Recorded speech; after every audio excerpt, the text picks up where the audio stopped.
I wrote a letter last week talking about the work at the foundation, sharing some of the problems, and Warren Buffett had recommended I do that, being honest about what was going well, what wasn't, and making it kind of an annual thing. A goal I had there was to draw more people in to work on those problems, because I think there are some very important problems that don't get worked on naturally. That is, the market does not drive the scientists, the communicators, the thinkers, the governments to do the right things. And only by paying attention to these things and having brilliant people who care and draw other people in can we make as much progress as we need to. So this morning I'm going to share two of these problems and talk about where they stand. But before I dive into those, I want to admit that I am an optimist. Any tough problem, I think it can be solved. And part of the reason I feel that way is looking at the past. Over the last century, average lifespan has more than doubled. Another statistic, perhaps my favorite, is to look at childhood deaths. As recently as 1960, 110 million children were born, and 20 million of those died before the age of 5. 5 years ago, 135 million children were born, so more, and less than 10 million of them died before the age of 5. So that's a factor of 2 reduction in the childhood death rate. It's a phenomenal thing. I mean, each one of those lives matters a lot. And the key reason we were able to do it was not only rising incomes, but also a few key breakthroughs, vaccines that were used more widely. For example, measles was 4 million of the deaths back as recently as 1990, and now is under 400,000. So we really can make changes. The next breakthrough is to cut that 10 million in half again. And I think that's doable in well under 20 years. Why? Well, there's only a few diseases that account for the vast majority of those deaths. Diarrhea, pneumonia, and malaria. And so that brings us to the first problem that I'll raise this morning, which is how do we stop a disease, a deadly disease, that's spread by mosquitoes? Well, what's the history of this disease? It's been a severe disease for thousands of years. In fact, if we look at the genetic code, it's the only disease we can see that people who lived in Africa actually evolved several things to avoid malarial deaths. Deaths actually peaked at a bit over 5 million in the 1930s. So it was absolutely gigantic. And the disease was all over the world. Terrible disease. It was in the United States. It was in Europe. People didn't know what caused it until the early 1900s when a British military man figured out that it was mosquitoes. So it was everywhere. And 2 tools helped bring the death rate down. One was killing the mosquitoes with DDT, and the other was treating the patients with quinine or quinine derivatives. And so that's why the death rate did come down. Now, ironically, what happened was it was eliminated from all the temperate zones, which is where all the rich countries are. So we can see 1900, it's everywhere. 1945, it's still most places. 1970, the US and most of Europe have gotten rid of it. 1990, you've gotten most of the northern areas. And then more recently, you can see it's just around the equator. And so this leads to the paradox that because the disease is only in the poor countries, it doesn't get much investment. For example, there's more money put into baldness drugs than are put into malaria. Now, baldness it's a terrible thing. And rich men are afflicted. And so that's why that priority has been set. But malaria, even the 1 million deaths a year caused by malaria, greatly understate its impact. Over 200 million people at any one time are suffering from it. Means that you can't get the economies in these areas going because it holds things back so much. Now, malaria is, of course, transmitted by mosquitoes. I brought some here so you could experience this. We'll let let those roam around the auditorium a little bit. There. There's no reason only poor people should have the experience.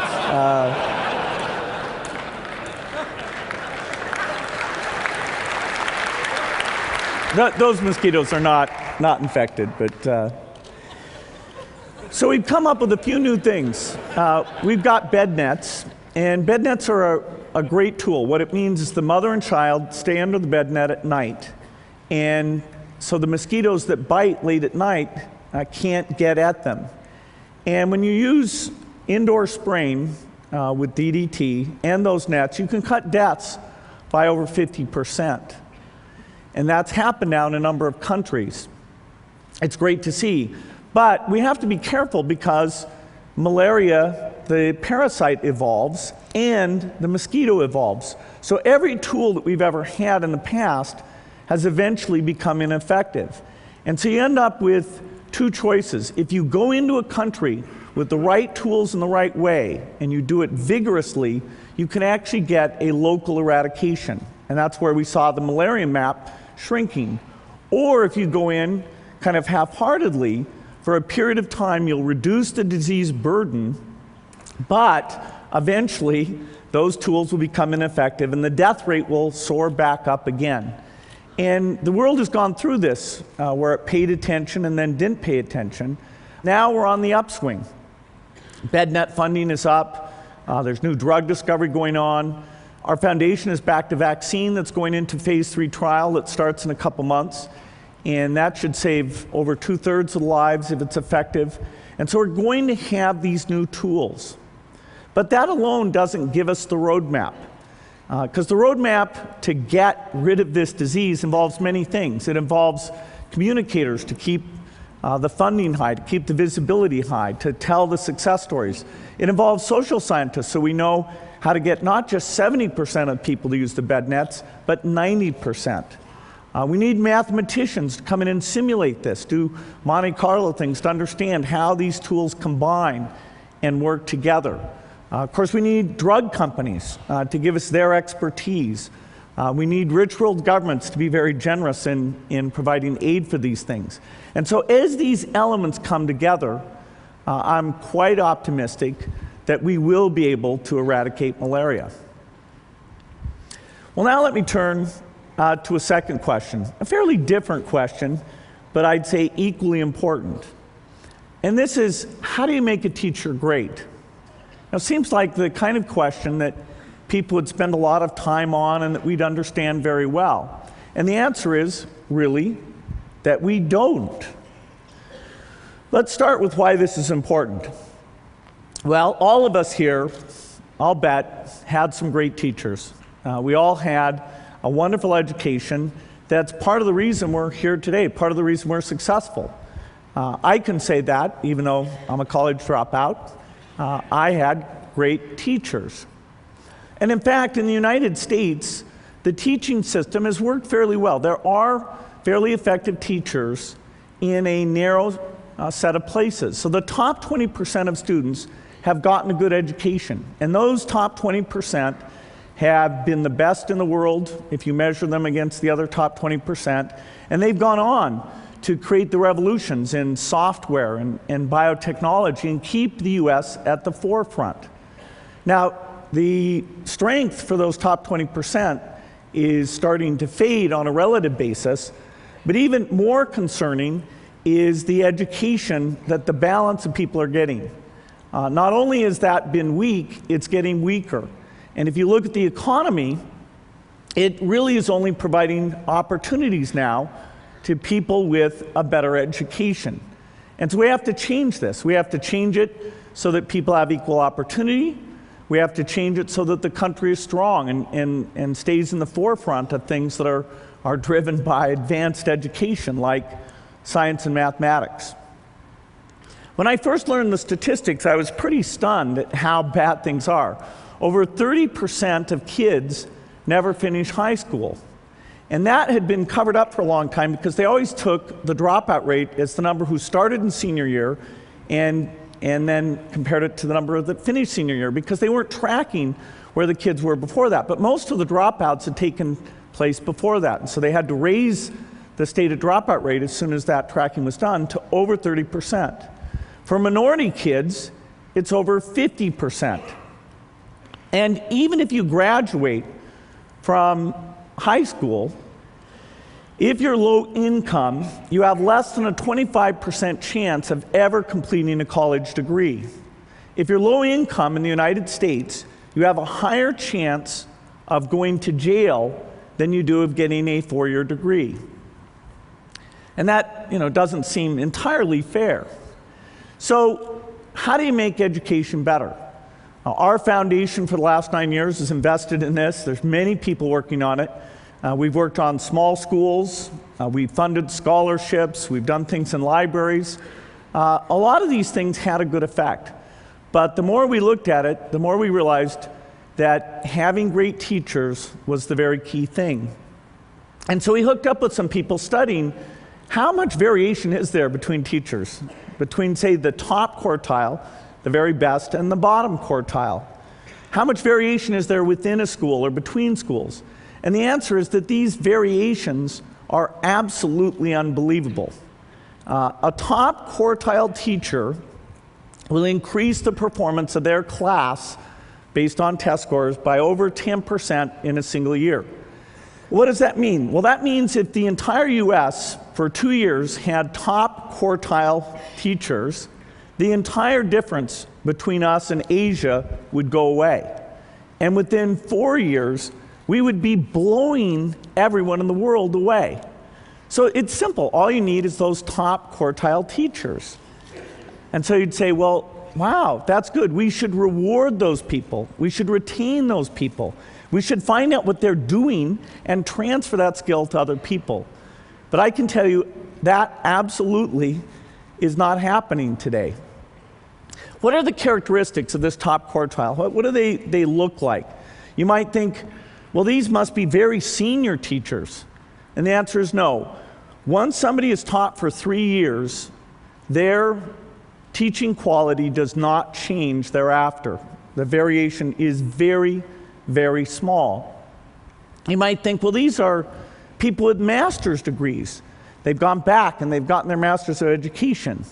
This chart takes 4 different factors and says, how much do they explain teaching quality? That bottom thing, which says there's no effect at all, is a master's degree.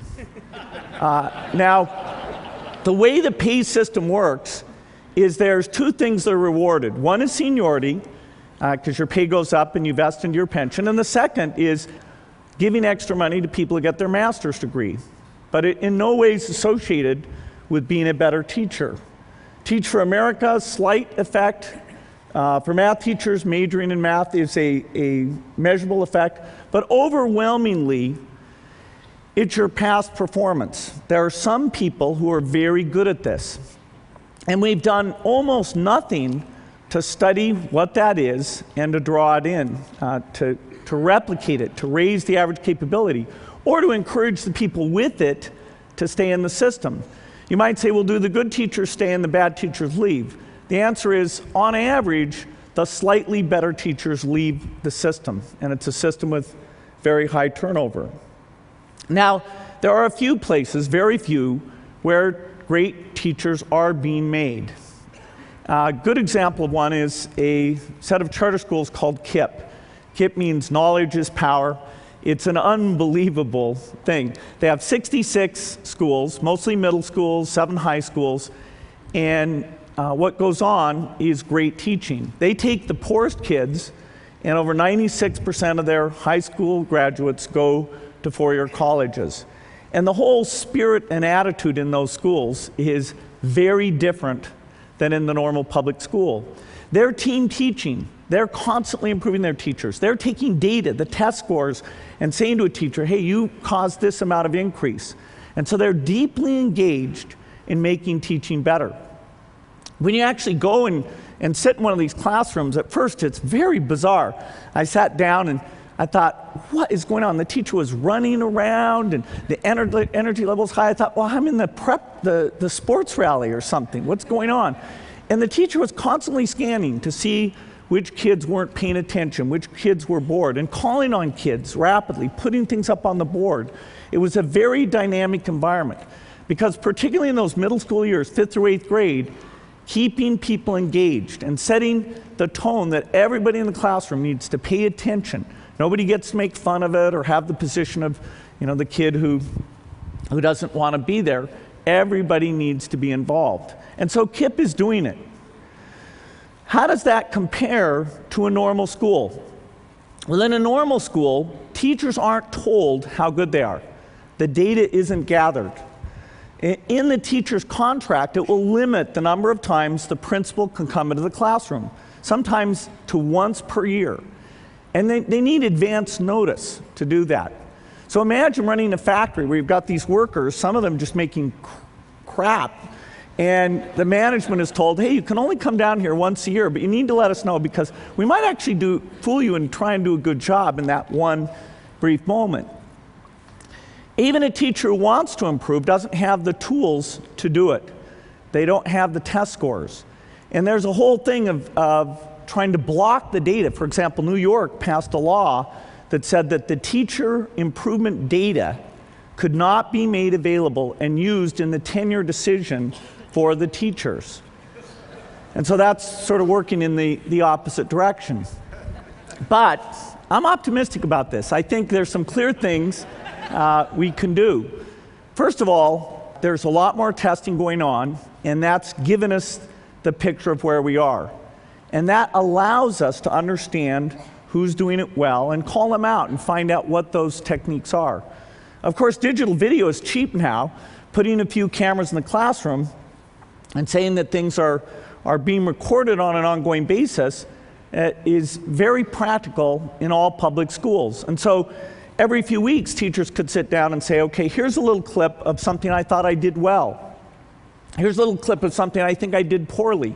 Advise me when this kid acted up. How should I have dealt with that? And they can all sit and work together on those problems. You can take the very best teachers and kind of annotate it, have it so everyone sees who is the very best teaching this stuff.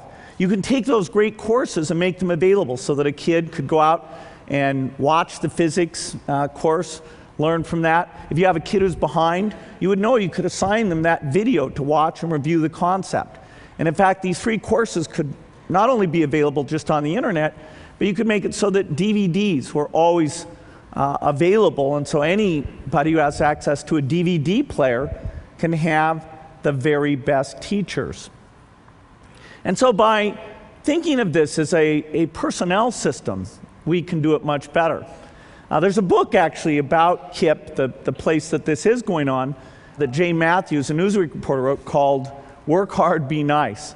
And I thought it was so fantastic, it gave you a sense of what a good teacher does. I'm going to send everyone here a free copy of this book.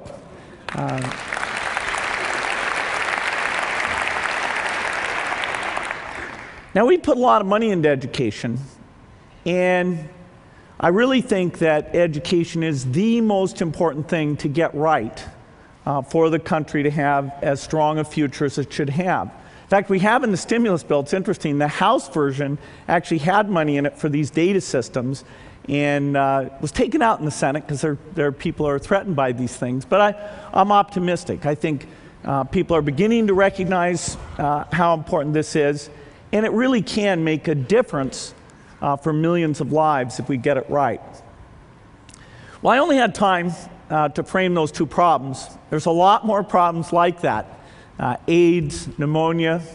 I can just see you're getting excited just at the very name of these things. And the skill sets required to tackle these things are very broad. The system doesn't naturally make it happen. Governments don't naturally pick these things in the right way. The private sector doesn't naturally put its resources into these things. So it's going to take brilliant people like you to study these things, get other people involved, and you're helping to come up with solutions. And with that, I think there's some great things that will come out of it. Thank you.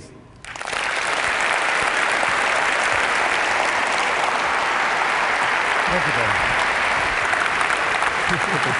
you.